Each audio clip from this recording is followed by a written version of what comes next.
मौसम खबर के प्रायोजक हैं आईएल के ट्रैक्टर ब्रांड का शिनवा, जो देता है सुंडी थ्रिप्स और जेसीड से सुरक्षा की गारंटी।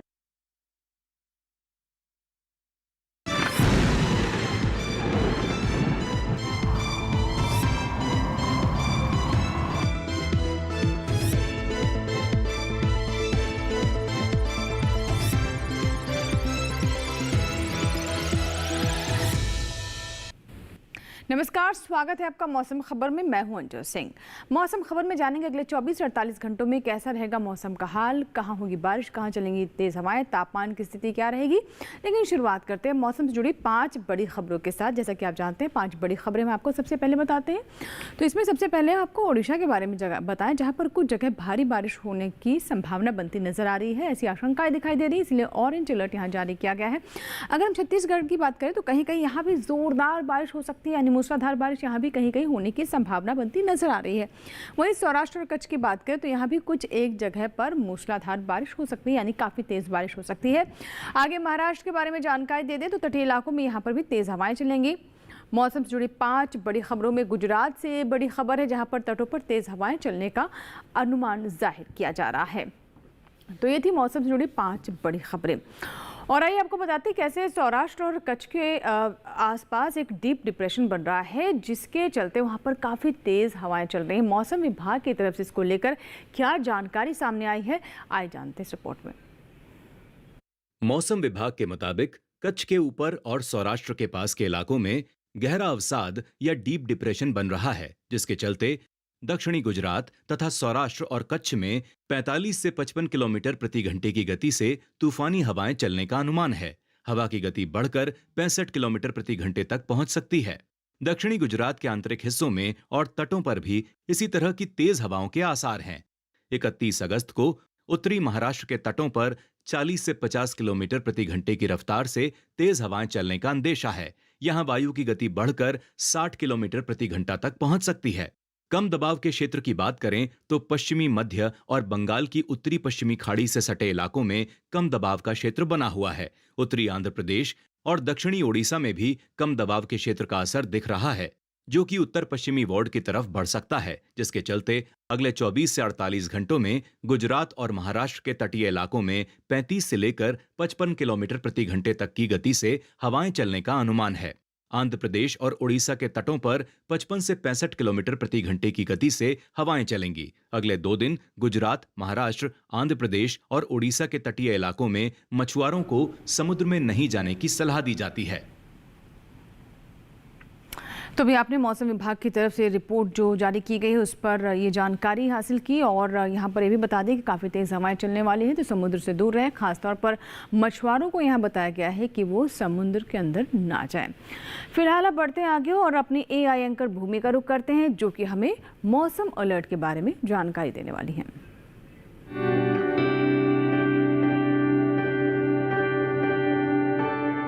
नमस्कार किसान भाइयों और बहनों, आप देख रहे हैं मौसम अलर्ट DD किसान पर। मैं हूं आपकी AI एंकर भूमि। आज हम आपको देश भर में होने वाली मौसम की स्थिति की ताज़ा जानकारी देने जा रहे हैं। शुरू करते हैं उन क्षेत्रों की जानकारी से जहां सतर्क रहें। छत्तीसगढ़, विदर्भ, ओडिशा, तटीय आंध्र प्रदेश, तेलंगाना और तटीय कर्नाटक में कहीं कहीं भारी से भारी बारिश हो सकती है। अब बात करते हैं उन क्षेत्रों की जहां नजर बनाए रखें। आंतरिक कर्नाटक, केरल, रायलसीमा, उप हिमालयी पश्चिम बंगाल, सिक्किम, असम, मेघालय, नागालैंड, मणिपुर, मिजोरम, त्रिपुरा और अरुणाचल प्रदेश में कहीं कहीं भारी बारिश हो सकती है। मध्य प्रदेश में भारी बारिश के साथ गरज की चमक और तेज हवाएं चलने की संभावना है। बाकी सभी राज्यों में फिलहाल कोई विशेष चेतावनी नहीं है। यह थी मौसम की ताज़ा जानकारी। कृपया सुरक्षित रहें। धन्यवाद।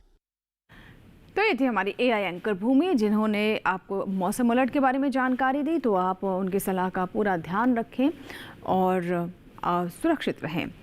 फिलहाल बढ़ते आगे और बात करते हैं मौसम पूर्वानुमान की, जिसमें हम आपको विस्तार से मौसम में बारिश के बारे में जानकारी देते हैं कि देश के कौन कौन से हिस्से जहां पर ज़्यादा जगहों पर बारिश होने की संभावना है, कौन से वो इलाके जहां पर कहीं कहीं होने की संभावना है।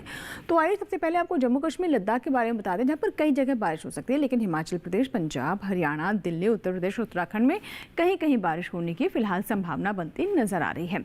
आइए बढ़ते आगे और अब आपको बताते हैं देश के दूसरे हिस्सों के बारे में कि वहाँ पर बारिश का क्या आलम रहने वाला है अगले 24 से 48 घंटों में। जैसा अभी आपने देखा जम्मू कश्मीर के बारे में, लद्दाख के बारे में कई जगहों पर बारिश हो सकती है, उसी तरीके से असम साथ ही अगर मेघालय, नागालैंड, मणिपुर, मिजोरम, त्रिपुरा, उप हिमालय, पश्चिम बंगाल, सिक्किम की बात करें तो यहाँ भी कई जगह बरसात हो सकती है। लेकिन वही अरुणाचल प्रदेश पर नजर डालें तो आप देखिए यहाँ पर कहीं कहीं बारिश होने की संभावना है। बिहार, झारखंड, गांगे, पश्चिम बंगाल में भी कहीं कहीं बारिश होगी। उड़ीसा को लेकर अधिकतर जगहों पर बारिश होने की बात कही गई है। इसी तरीके से तटीय आंध्र प्रदेश, तेलंगाना में अधिकतर जगहों पर बारिश होगी। केरल में भी अधिकतर जगहों पर बारिश होने की संभावना है। तमिलनाडु, पुडुचेरी की बात करें तो यहाँ भी कहीं कहीं बारिश हो सकती है। भीति उत्तर कर्नाटक, भीति दक्षिण कर्नाटक और रायलसीमा में कई जगह बारिश होने की संभावना है। आइए अब रुक करते हैं मध्य भारत की ओर, जिसमें अगर हम आपको सबसे पहले छत्तीसगढ़ और विदर्भ के बारे में बताएं तो यहाँ पर अधिकतर जगहों पर बारिश हो सकती है। वहीं पश्चिमी मध्य प्रदेश, पूर्वी मध्य प्रदेश में कई जगह बारिश होने की संभावना है। मध्य महाराष्ट्र, मराठवाड़ा की बात करें तो यहाँ भी कहीं कहीं बारिश हो सकती है। वहीं गुजरात और विदर्भ, छत्तीसगढ़ को लेकर आप देख सकते हैं कि अधिकतर जगहों पर बारिश होने की यहाँ पर जानकारी दी जा रही है। अब बात करते हैं मौसम की चाल की, यानी पिछले 24 घंटों में मौसम का मिजाज कैसा रहा। तो यहाँ पे शुरुआत हम करते हैं यहाँ पर जम्मू कश्मीर के साथ। तो आप देख सकते हैं कि यहाँ पर कई जगहों पर बारिश हुई। इसी तरीके से अगर हम हिमाचल प्रदेश, उत्तराखंड, पंजाब, हरियाणा और साथ ही दिल्ली की बात करें तो यहाँ भी ऐसी तस्वीर रही। अरुणाचल प्रदेश, नागालैंड, मणिपुर, मिजोरम, त्रिपुरा में भी कई जगहों पर बारिश हुई है। इसी तरीके से अगर हम उड़ीसा की ओर रुख करें तो ऐसा ही आलम यहाँ पर भी दर्ज किया गया बारिश को लेकर। और आइए अब नीचे रुक करते हैं यानी दक्षिण की ओर। तो इसमें अगर हम देखें खासतौर पर अगर केरल की बात करें तो अधिकतर जगहों पर बारिश हुई, लेकिन तमिलनाडु, तटीय आंध्र प्रदेश, तेलंगाना, भीति उत्तर कर्नाटक, भीति दक्षिण कर्नाटक, तटीय कर्नाटक में कई जगहों पर यहाँ पर बारिश दर्ज की गई। आइए अब रुक करते हैं मध्य भारत की ओर और देखते हैं कि वहाँ की स्थिति फिलहाल बारिश को लेकर कैसी दर्ज की गई। तो आप देख सकते हैं यहाँ छत्तीसगढ़, विदर्भ और मराठवाड़ा में तीनों जगहों पर बारिश यहाँ पर दर्ज की गई। इसी तरीके से कोंकण, गोवा और गुजरात में भी बारिश की स्थिति दर्ज की गई। तो ये थी मौसम की चाल, जिसमें हम आपको बता रहे हैं पिछले 24 घंटों में बारिश को लेकर देश के विभिन्न हिस्सों में कैसी स्थिति रही, जिसके बारे में अभी आपने जाना। फिलहाल यहाँ पर हम लेंगे एक छोटा सा ब्रेक के बाद भी मौसम खबर जारी रहेगा। बने रहे मौसम खबर के साथ।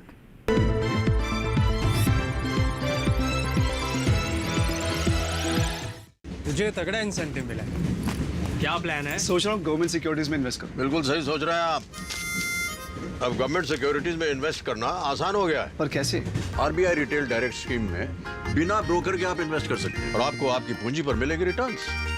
आरबीआई पोर्टल पर जाइए, मुफ्त में अकाउंट खोलिए और अपने बैंक खाते से सीधे पैसे इन्वेस्ट कीजिए। सुरक्षित, आसान। रिटायरमेंट के बाद मैं भी यही इन्वेस्ट करूंगा। बहुत सही कह रहे हैं आप। आरबीआई कहता है जानकार बनिए, सतर्क रहिए। आईपीएल बायोलॉजिकल्स फसल को कीड़ों, रोग, दीमक सबसे बचाएगा और साथ ही साथ ये मिट्टी और फसल के स्वास्थ्य का ध्यान भी रखेगा। मतलब T20 और टेस्ट मैच दोनों में जीत। बिल्कुल, आईपीएल बायोलॉजिकल्स यूज करें अपने आज और अपनों के कल के लिए।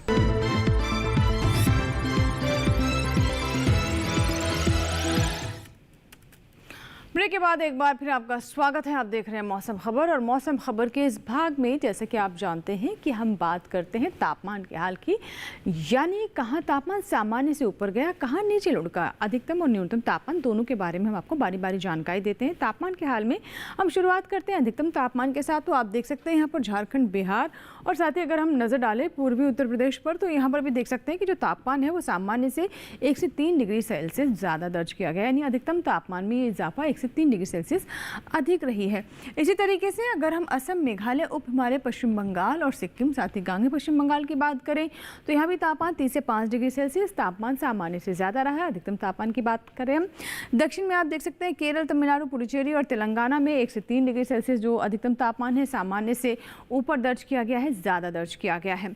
अब रुक करते हैं हम मध्य भारत की ओर, जिसमें पश्चिमी मध्य प्रदेश, विदर्भ और मराठवाड़ा की बात करें। साथ ही अगर हम मध्य महाराष्ट्र की भी बात कर लें तो यहाँ आप देख सकते हैं 1 से 3 डिग्री सेल्सियस जो अधिकतम तापमान है सामान्य से ऊपर यानी सामान्य से ज़्यादा दर्ज किया गया है।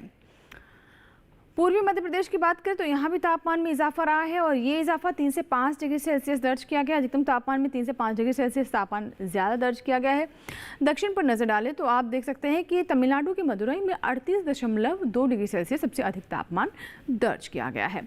अब नज़र डालते हैं न्यूनतम तापमान पर, तो आप देखिए जम्मू कश्मीर, लद्दाख और साथ ही अगर हम नज़र डालें हरियाणा और दिल्ली पर, तो यहाँ पर तापमान में गिरावट दर्ज की गई है और न्यूनतम तापमान 1 से 3 डिग्री सेल्सियस कम दर्ज किया गया है, नीचे दर्ज किया गया है।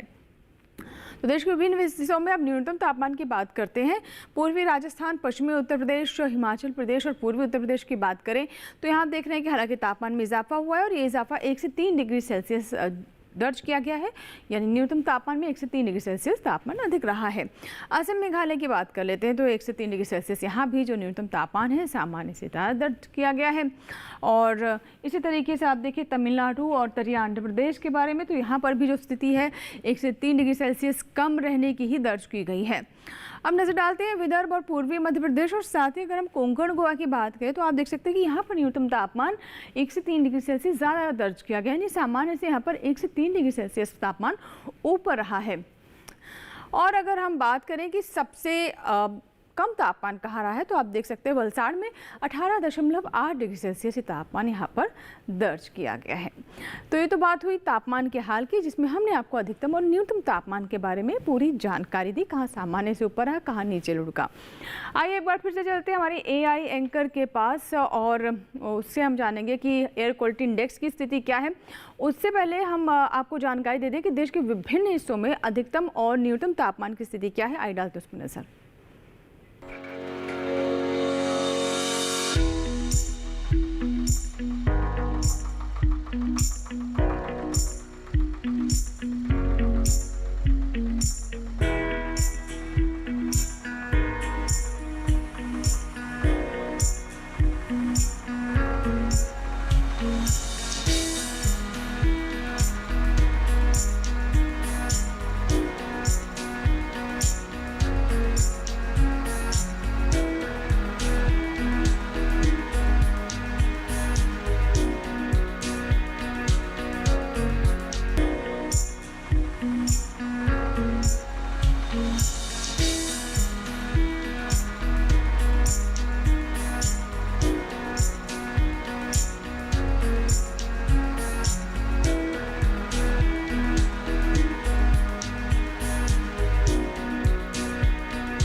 और इसी के साथ ही फिलहाल वक्त एक छोटे से ब्रेक का, कहीं मत जाइएगा। ब्रेक के बाद भी मौसम खबर जारी रहेगा।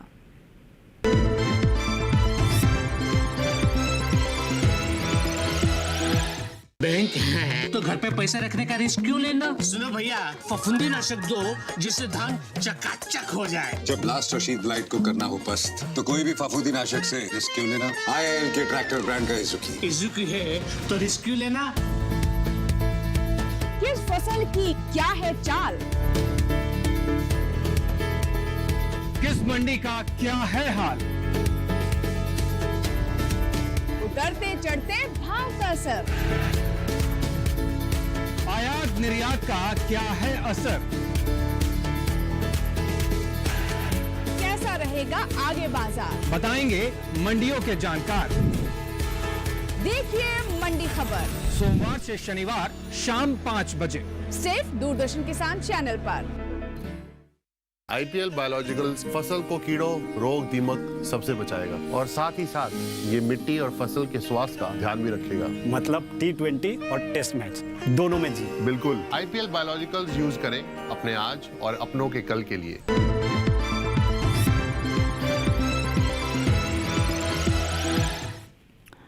ब्रेक के बाद एक बार फिर आपका स्वागत है। आप देख रहे हैं मौसम खबर और मौसम खबर के इस भाग में जैसे कि आप जानते हैं कि सबसे पहले हम आपको जानकारी देते हैं एयर क्वालिटी इंडेक्स के बारे में। तो आज जानकारी के लिए हम चलते हैं हमारी AI एंकर भूमि के पास।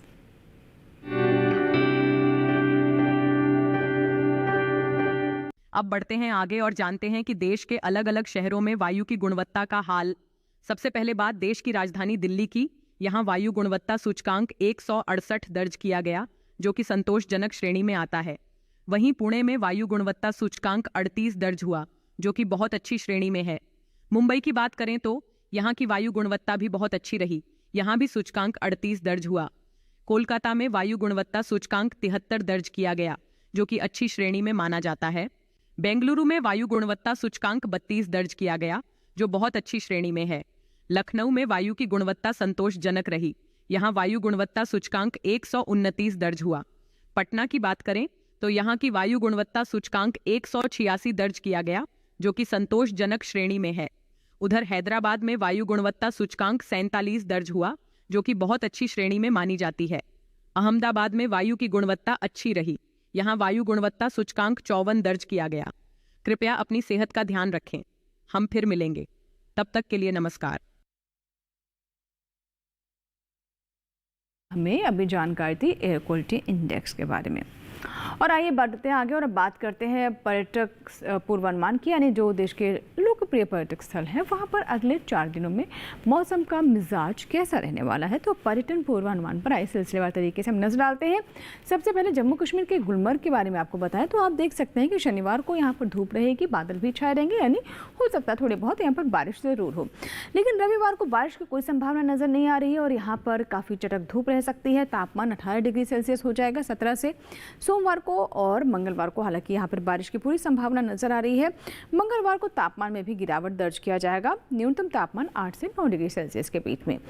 उत्तराखंड के हरिद्वार की बात करें तो आप देखिए कि यहाँ पर पहले 2 दिन शनिवार रविवार धूप छांव रहेगी, बादल छाए रहेंगे, लेकिन सोमवार मंगलवार को काफ़ी झमाझम बारिश हो सकती है। और उत्तराखंड को लेकर जैसे अलर्ट भी लगातार रहा है कि सावधानी बरतें बारिश के मौसम में।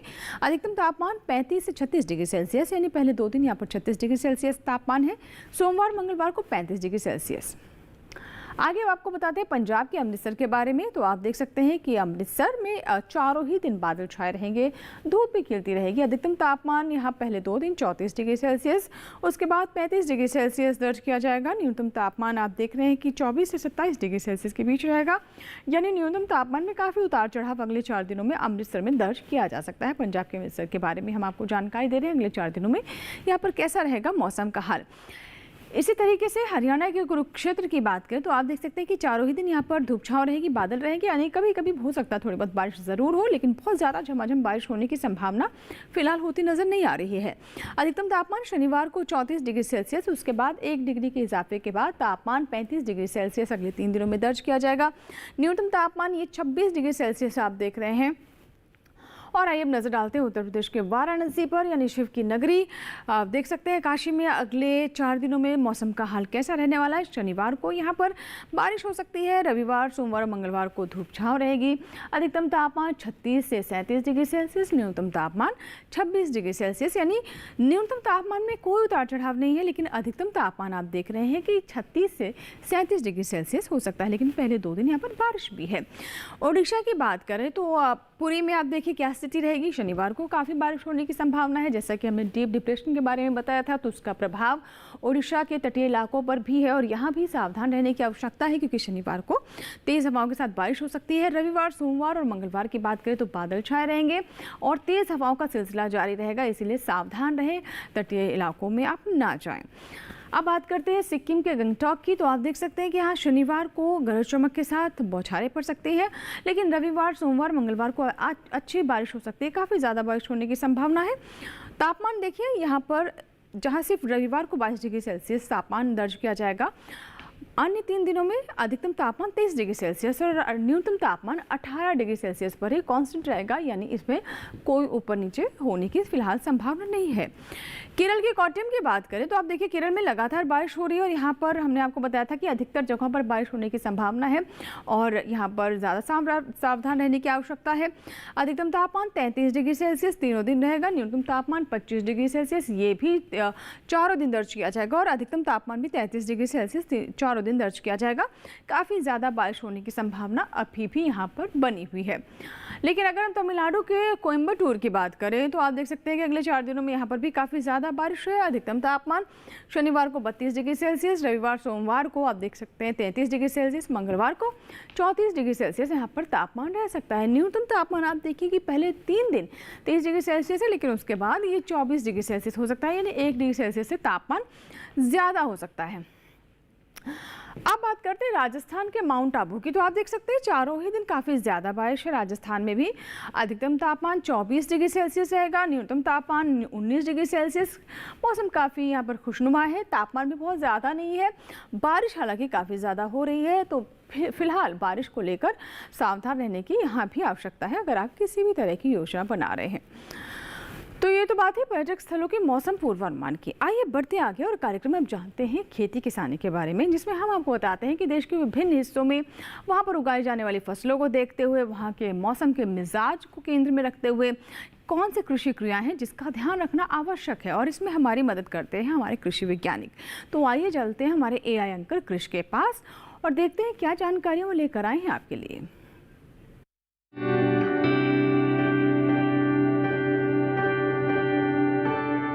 नमस्कार, आप देख रहे हैं डीडी किसान। मैं हूं AI कृष और आज हम मध्य प्रदेश और महाराष्ट्र में होने वाली खेती किसानी से संबंधित सलाहों के बारे में पूरी जानकारी देंगे। मध्य प्रदेश में तेज बारिश संभावित इलाकों में किसानों को सलाह है कि वो सोयाबीन, मक्का और उड़द के खेतों में पर्याप्त जल निकासी की व्यवस्था करें। यहाँ के किसान सब्जियों और कपास के खेतों में भी फालतू पानी जमा ना होने दें। मध्य प्रदेश में झाबुआ के पहाड़ी क्षेत्र में बैंगन, टमाटर, मिर्च और अगेती फूल गोभी की रोपाई का काम करें। इन सब्जियों की रोपाई से पहले खेत को अच्छे से तैयार करें और उभरी हुई क्यारियों में रोपाई करें। बारिश संभावित इलाकों में दलहनी फसलों और सब्जियों की नर्सरी में पर्याप्त जल निकासी की व्यवस्था जरूरी है। महाराष्ट्र के पश्चिमी विदर्भ वाले इलाके में किसानों को सलाह है कि वो जितना जल्दी हो सके साफ मौसम के दौरान तैयार मूंग और उड़द की कटाई कर लें। कटाई के बाद फसल को सुरक्षित स्थान पर रखें। पूर्वी विदर्भ में सोयाबीन, कपास, अरहर और धान के खेतों में पर्याप्त जल निकासी की व्यवस्था करें। यहाँ के किसान सब्जियों के खेतों और बागानों में भी पर्याप्त जल निकासी की व्यवस्था करें। महाराष्ट्र के ठाणे, रत्नागिरी, सिंधुदुर्ग, रायगढ़, पुणे, नासिक, जलगांव और नंदुरबार जिलों में खड़ी फसल में पर्याप्त जल निकासी की व्यवस्था जरूरी है। महाराष्ट्र के ही चंद्रपुर, गढ़चिरौली, गोंदिया, धुले और सतारा जिलों में भी खेतों में पर्याप्त जल निकासी की व्यवस्था करें। यहाँ के किसान धान, अरहर, मक्का और सोयाबीन के खेतों में फालतू पानी जमा न होने दें। मूंग, उड़द, मूंगफली और सूरजमुखी की फसल में भी पर्याप्त जल निकासी जरूरी है। इतना ही नहीं, बागानों और सब्जियों के खेतों में भी जल भराव न होने दें। इसी तरह कृषि और किसानों से जुड़ी हर महत्वपूर्ण जानकारी के लिए हमारे साथ जुड़े रहिए और देखते रहिए डीडी किसान। धन्यवाद। शुक्रिया कृष तमाम जानकारी के लिए। आइए बढ़ते आगे और अब आपको लेकर चलते हैं मौसम विभाग पुणे में, जहां पर कृषि मौसम वैज्ञानिक जया धामी हमें जानकारी दे रही है, जया धामी परिहार, कि इस मौसम में कौन कौन सी विशेष बातें हैं जिसका किसान ध्यान रखें। किसान भाइयों को सलाह दी जाती है कि खड़ी फसलों एवं बगीचों से अतिरिक्त जल निकासी की उचित व्यवस्था बनाए रखें। वर्षा की अवधि के दौरान उर्वरकों तथा कीटनाशकों का प्रयोग पूरी तरह से स्थगित कर दें तथा पालतू पशुओं को शेड के अंदर ही रखें। गुजरात में कपास, मूंग, उड़द, मूंगफली, अरहर, मक्का तथा धान के खेत से अतिरिक्त जल निकासी की व्यवस्था करें। भारी वर्षा दौर के बाद मिर्च, बैगन तथा टमाटर के पौधों की रोपाई तथा अरंडी की बुवाई इष्टतम मृदा नमी की तहत ही करें। उड़ीसा में तिल, दलहन, मक्का, मूंगफली तथा सब्जियों से अतिरिक्त पानी निकालने की व्यवस्था बनाए रखें। तटीय आंध्र प्रदेश में धान की रोपाई तथा अरहर की बुवाई भारी वर्षा का वर्तमान दौर समाप्त होने के पश्चात कर सकते हैं। तेलंगाना के जिन क्षेत्रों में अब तक धान की बुवाई नहीं हो पाई है, वहां कम अवधि में परिपक्व होने वाली धान की किस्मों की सीधी बुवाई भारी वर्षा के वर्तमान दौर के बाद करें। त्रिपुरा में जिन क्षेत्रों में अमन धान पूरी तरह से क्षतिग्रस्त हो गया है, वहां जल स्तर कम होने के बाद कम अवधि में परिपक्व होने वाली धान की सीधी बुवाई कर सकते हैं। यदि धान के बीज की उपलब्ध नहीं हो तो कुछ दिन रुककर सरसों या उड़द आदि के लिए खेत तैयार कर सकते हैं। मिजोरम में बाढ़ प्रभावित क्षेत्रों में कम अवधि में अधिक उपज देने वाले खरीफ धान की किस्मों की बुवाई भी कर सकते हैं। मध्य प्रदेश में जिन क्षेत्रों में अंकुरण कम है या फसल नष्ट हो गई है, वहां आकस्मिक फसलों के रूप में लोबिया, तिल, ग्वार, सेम और राम तिल आदि अल्पावधि फसलों की बुवाई कर सकते हैं। तटीय कर्नाटक में पहाड़ी क्षेत्रों में भारी वर्षा के वर्तमान दौर के पश्चात नए सुपारी के पौधों की रोपाई करें तथा दक्षिणांतरी कर्नाटक में रागी की बुवाई करें व धान की रोपाई जारी रखें। तो अभी आपने सुना कृषि मौसम वैज्ञानिक जया धामी परिहार को। फिलहाल बढ़ते हैं आगे और अब बात करते हैं आज की फसल की, जिसमें हम आपको जानकारी देते हैं एक विशेष फसल के बारे में, इससे जुड़ी हुई किस्मों के बारे में बताते हैं, कैसे खेत की तैयारी करें, कीट और बीमारियों का प्रबंधन कैसे आप उचित तरीके से कर सकते हैं। आज इसी कड़ी में हम आपको शलजम के बारे में बताने वाले हैं। शलजम की बात करें तो ये उसकी खेती का उचित समय है और अक्टूबर तक आप शलजम की फसल ले सकते हैं। आइए देखते हैं शलजम पर हमारी रिपोर्ट।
का छिड़काव करें। तो ये थी हमारी आज की फसल, जिसमें हमने आपको शलजम के बारे में जानकारी दी। इसी के साथ ही मौसम खबर में फिलहाल इतना ही, लेकिन चलते चलते आपको बता दें कि मौसम खबर आप हमारे YouTube चैनल पर भी देख सकते हैं। इसके लिए टेलीविजन स्क्रीन पर दिखाए जा रहे इस QR कोड को स्कैन करें और YouTube पर भी देखें मौसम खबर। उम्मीद करते हैं मौसम खबर से हमारे किसानों को मदद हो रही होगी। मौसम का ताज़ा हाल और कृषि सलाह लेकर फिर होंगे हाजिर। आप बने रहें दूरदर्शन किसान के साथ। नमस्कार।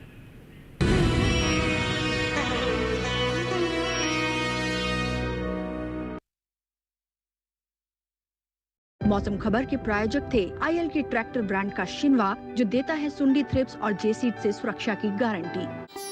मैं आज आपसे वाटिका में आए श्यामल राजकुमार को पति के रूप में मांग रही हूँ। जानकी क्या मांग रही है? अब आपको ही सुनिश्चित करना होगा कि जानकी का विवाह राम के साथ होगा या नहीं। यदि सीता को प्राप्त करने की शर्त शक्ति है, केवल राक्षसेंद्र रावण में है। देखिए संकट मोचन हनुमान सोमवार से शुक्रवार शाम 7 बजे सिर्फ डीडी नेशनल पर, देश का पहला चैनल, देश का अपना चैनल।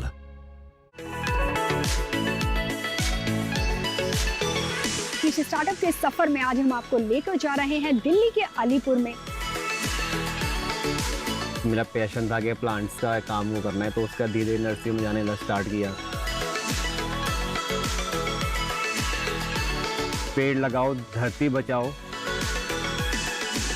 जहां हरियाली वहां खुशहाली। मैं पुनीत सैनी आ रहा हूं अपना स्टार्टअप सफर लेकर। देखिए कृषि स्टार्टअप इस शनिवार रात 9:30 बजे और पुनः प्रसारण सोमवार शाम 4 बजे, सिर्फ डीडी किसान पर।